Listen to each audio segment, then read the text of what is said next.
नमस्कार, जय भीम साथियों। दैनिक दस्तक पर आपका स्वागत है। मैं हूं आपका होस्ट जीपी गौतम। साथियों, महाराष्ट्र विधानसभा के चुनाव 23 नवंबर को घोषित कर दिए जाते हैं, लेकिन इन चुनावों का जो परिणाम है वो आप सबके सामने आया है। लेकिन इनका जो इम्पैक्ट पड़ा है, खासकर जो दलित राजनीति है, अम्बेडकराइट्स जो पार्टियां हैं, इनके ऊपर इसका बहुत ज़्यादा प्रभाव देखा जा रहा है और इस चुनाव की काफ़ी चर्चा हो रही है। इस स्टोरी में हम आपको बहन कुमारी मायावती जी को मिशन सिखाने वाले, मिशन से भटक गई है, इसका पाठ पढ़ाने वाले जो मिशनरी पार्टियां हैं, जो अपने आप को बाबा साहब की पार्टी मानती हैं, बाबा साहब के मिशन पर चलने वाली पार्टी मानती हैं, उन पार्टियों में से जो कुछ प्रमुख पार्टियां हैं उनके हाल बताने वाले हैं और आपको बताएंगे कि ये जो मिशन पर चलने वाली पार्टियां हैं, जो मिशन से नहीं भटकी हैं, उनकी महाराष्ट्र में क्या स्थिति है। तो बहुजन समाज पार्टी का जो चुनाव परिणाम साथियों आपके सामने आया है, चाहे वो झारखंड में है, महाराष्ट्र में है और यूपी के जो उपचुनाव हुए हैं 9 सीटों पर, उसका परिणाम है वो आप सबके सामने है। इसमें कोई लाग लपेट नहीं है और बहुजन समाज पार्टी का जो परिणाम है वो काफ़ी निराशाजनक है। जिस पॉजिटिव रिजल्ट की उम्मीद पूरा बहुजन समाज पार्टी से लगा रहा है, वो परिणाम अभी तक बहुजन समाज पार्टी देने में असफल साबित हो रही है। लेकिन बहुजन समाज पार्टी को बुरा भला कहने वाले, बहन जी को मिशन से भटक गई कहने वाले, बहन जी ने मिशन को बेच खाया कहने वाले और बहन जी को मान्यवर साहब कांशीराम की मलाई को खाने वाले बताने वाले लोगों की स्थिति क्या है इस चुनाव में, वो भी साथियों आपको जान लेनी चाहिए। क्या वाकई बहन जी अपने मिशन से भटक गई है या ये लोग सिर्फ बहन जी की बुराई करके अपनी रोटियां सेक रहे हैं। इस तरह की जो बातें हैं लगातार अब लोग बाग इस चुनाव परिणाम को देखने के बाद कहने लगे हैं, क्योंकि जो बहुजन समाज की राजनीति है, दलित समाज की राजनीति है, अम्बेडकर्स लोगों की जो पार्टी है, उसकी पोल धीरे धीरे खुलने लगी है। इन लोगों की जो राजनीतिक ताकत थी वो अब कमजोर होने लगी है और जो शासन में बैठे लोग हैं, विपक्ष में बैठे जो लोग हैं, इनकी ताकत को उन्होंने देख लिया है। इसलिए इनकी किसी भी बात पर अब ज़्यादा तवज्जो नहीं दी जा रही है। तो इसमें सबसे बड़ा जो नाम आता है, अपने आप को पूरे देश में फैलाने वाले, हर जिले में, हर तहसील में अपने संगठन को बताने वाले वामन मेश्राम जी। फोटो आपके सामने है, काफ़ी चर्चित चेहरा है और आप फोटो को देखकर ही जान पहचान जाएंगे। ये बामसेफ के फिलहाल राष्ट्रीय अध्यक्ष हैं, वही बामसेफ जो मान्यवर साहब कांशीराम ने बनाई थी, जिसको उन्होंने कभी भी रजिस्टर नहीं किया था और इन साहब ने इनको रजिस्टर करवा लिया था। और इनको पर लोग तो कहते हैं कि इन्होंने बामसेफ को एक प्रकार से चोरी की है और साहब कांशीराम के संगठन को चुराकर इन्होंने अपना धंधा सेट किया है। इस तरह के जो आरोप हैं, इस तरह की जो बातें हैं, लगातार लोग इनके बारे में कहते रहते हैं। अब इनकी बामसेफ की समर्थित पार्टी है BMP, बहुजन मुक्ति पार्टी। ये पार्टी तो साथियों चुनाव ही नहीं लड़ती है और महाराष्ट्र के जो विधानसभा चुनाव होते हैं, अपना समर्थन बिना चुनाव लड़े ही जो MVA, महाविकास आघाड़ी जो गठबंधन बनता है, जिसमें कांग्रेस पार्टी शामिल होती है, शरद गुट शामिल होता है, इन पार्टियों को ये समर्थन दे देते हैं। तो इनको तो चुनाव लड़ने की जरूरत ही नहीं पड़ी और इन्होंने अपना जो समर्थन है वो सीधे सीधे MVA को दे दिया। तो इनकी हालत आप देख सकते हैं। इनको महाराष्ट्र में जो इनका गृह राज्य है, जो कहते हैं कि हमारे पूरे देश में 500 जो तहसीलें हैं उनमें हमारा संगठन है, इनको महाराष्ट्र में 288 विधानसभाओं पर अपने प्रत्याशी नहीं मिलते हैं और ये बिना चुनाव लड़े ही अपना समर्थन दूसरे पार्टियों को दे देते हैं। तो इनकी स्थिति साथियों आपको ज़्यादा बताने की ज़रूरत नहीं है, आप खुद अंदाज़ा लगा सकते हैं कि इनकी कितनी दयनीय स्थिति महाराष्ट्र में बनी हुई है। बाकी आप सोशल मीडिया पर इनके जो भाषणबाजी है वो सुन सकते हैं, उनसे अपना जो मनोरंजन है वो करते होंगे, लेकिन इनकी जो वास्तविक स्थिति है वो साथियों यही है कि इनको 288 सीटों पर विधानसभा के प्रत्याशी उतारने के लिए कैंडिडेट नहीं मिलते हैं। इसके बाद जो बड़ा नाम आता है, अभी आपने देखा होगा दिल्ली में उन्होंने एक बड़ा संगठन बनाया था, बड़ा दल बनाया था, उसमें 40 से ज़्यादा पार्टियां शामिल की थी। उनका नाम है सुरेश माने जी, जो चलाते हैं BRSP, बहुजन रिपब्लिकन सोशलिस्ट पार्टी। इस पार्टी को पूरे महाराष्ट्र में जो वोट मिलते हैं साथियों वो आपके स्क्रीन पर हैं, 5201 वोट। जी हाँ साथियों, BRSP सुरेश माने जी को पूरे महाराष्ट्र में सिर्फ 5201 वोट मिलते हैं। तो इनकी जो स्थिति है ये बहुत बढ़ के अम्बेडकरवादी बनते हैं, मिशनरी बनते हैं और बहन जी पर लगातार ये हमलावर रहते हैं, उनकी पार्टी पर हमलावर रहते हैं। मान्यवर साहब की वोट लेकर ये बहन जी पर बहुत बड़े बड़े जो आरोप हैं वो लगाते रहते हैं। लेकिन ये खुद कितने मिशनरी हैं, खुद इनका जमीन पर क्या काम है वो साथियों आप देख सकते हैं।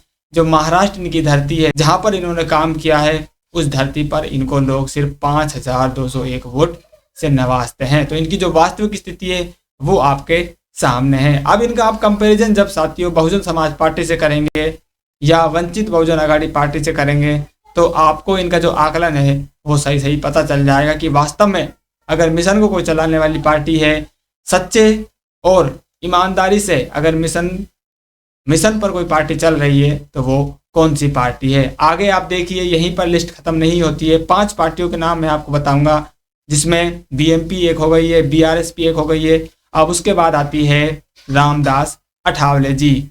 रामदास अठावले जी के बारे में तो खैर ज़्यादा बात करना सही नहीं है, क्योंकि ये महायुति के अलायंस में शामिल है और ये तो सीधे सीधे बीजेपी के हाथों में खेल रहे हैं। इस तरह की जो बातें हैं इनके बारे में साथियों लोग बाग खुलकर कहते हैं और इनके बारे में ज़्यादा चर्चा नहीं करनी चाहिए। फिर भी इनके जो वोट है वो मैं आपको बता देता हूँ इनको कितने वोट मिले हैं। इनकी पार्टी है RPIA, Republican party of India, Ramdas Athawale. इनको जो वोट मिलते हैं वो मिले हैं 18,841। जी हाँ साथियों, ये बीजेपी में शामिल थे, बीजेपी गठबंधन में शामिल थे, फिर भी इनको जो वोट मिलते हैं 18,841 वोट।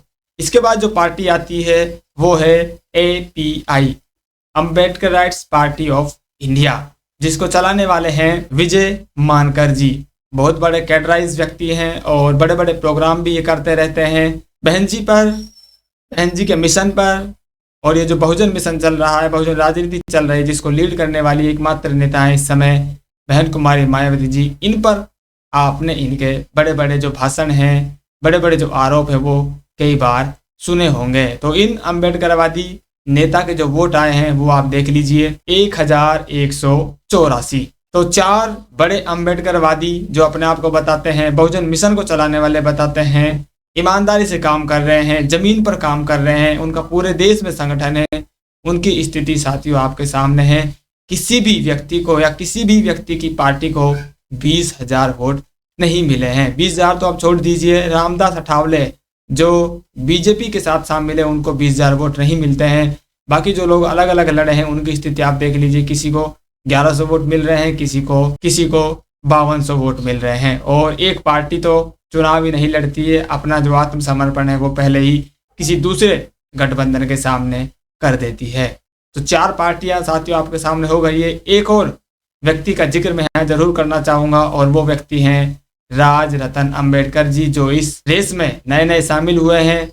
क्योंकि अब जो पुराने नेता हैं, पुराने जो राजनीतिक व्यक्ति हैं, पुराने जो मिशनरी हैं, उनकी उम्र हो रही है, अब वो रिटायरमेंट की स्थिति में आ गए हैं, इसलिए नए लोगों का आगे आना जरूरी है। और इस लिस्ट में अपना जो नाम दर्ज कराया है, इसमें सबसे बड़ा नाम उभर कर आ रहा है राज रतन अम्बेडकर जी, जो अपने आप को बाबा साहब का पोता घोषित करने में लगे हुए हैं।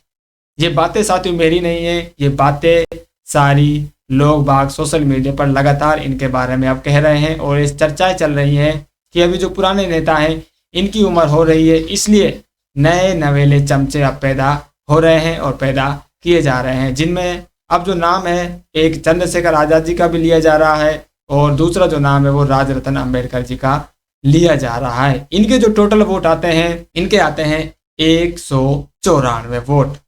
जी हाँ साथियों, इसके बारे में हमने एक पूरा स्टोरी बनाया था जिसमें बताया था कि किस तरह से इनकी जो पार्टी है RPI, जो बाबा साहब ने रजिस्टर करवाई थी, उस पार्टी को अभी दोबारा से रिवाइव कर रहे हैं। इसकी घोषणा भी वो करते हैं और अपने चाचा प्रकाश अंबेडकर जी और बहन जी पर ये विश्वास का जो आरोप है वो लगाते हैं कि जनता में अब इनकी जो पकड़ है वो कम हो रही है, जनता ने इन पर विश्वास करना छोड़ दिया है, अब जनता मुझ पर विश्वास करेगी, इसलिए हम 60 सीटों पर चुनाव लड़ेंगे। लेकिन 60 सीटों पर तो पता नहीं, लेकिन ये एक सीट पर चुनाव लड़ते हैं खुद, वहां भी ये निर्दलीय खड़े होते हैं और वहां पर इनको वोट मिलते हैं 194 वोट। तो इनकी जो अंतर्राष्ट्रीय पहचान है इनकी जो बोध की पहचान है, अम्बेडकरवादी की पहचान है, बाबा साहब के पोते की पहचान है, वो पहचान साथियों सिर्फ 194 वोट दिला पाती है। तो इनकी वास्तविक स्थिति क्या है, जमीन पर स्थिति क्या है, और ये किस तरह से सिर्फ सोशल मीडिया पर लोग बागों को बरगला रहे हैं, मिशन मूवमेंट से भटका रहे हैं, ये साथियों साफ साफ जाहिर हो रहा है।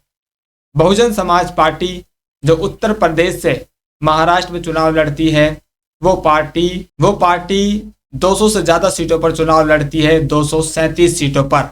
वो पार्टी उत्तर प्रदेश से जाकर महाराष्ट्र में 237 प्रत्याशी अपने ढूंढ लेती है और उसको वोट मिलते हैं 3,11,000 से ज़्यादा वोट।